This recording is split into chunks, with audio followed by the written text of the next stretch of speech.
Azərbaycan Respublikasının vətəndaşlarından ibarət qanunsuz silahlı birləşmələrin yaradılması, xarici xüsusi xidmət orqanları tərəfindən onlardan kəşfiyyat pozuculuq, terror təxribat məqsədləri üçün istifadə olunması barədə daxil olan məlumatlar əsasında kompleks araşdırma tədbirləri həyata keçirilmişdir.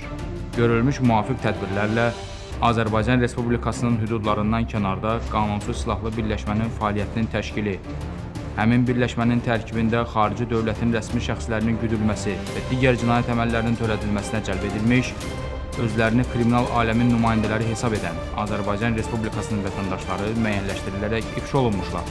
Qeyd olunan cinayət əməllərinin törədilməsində şübhəli bilinən 1995-ci il təvəllüdlü Məmmədov Amid Saməddin oğlunun xarici ölkə ərazisində gizləndiyi yer müəyyən edildikdən sonra o, keçirilmiş əməliyyat axtarış tədbirləri nəticəsində saxlanılmış, Azərbaycan Respublikasına gətirilərək istintaqa cəlb edilmişdir.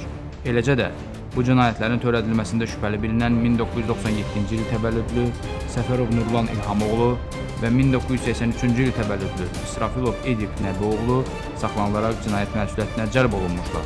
Adları çəkilən şəxslər Azərbaycan Respublikası Cinayət Məcəlləsinin 12.1-279.1-ci Azərbaycan Respublikasının hüdudlarından kənarda Azərbaycan Respublikasının qanunvericiliyi ilə nəzərdə tutulmayan silahlı birləşmələrin fəaliyyətində iştirak etmə maddələri ilə ittiham olunaraq barələrində məhkəmənin qərarı ilə həbs qətimkan tədbiri seçilmişdir.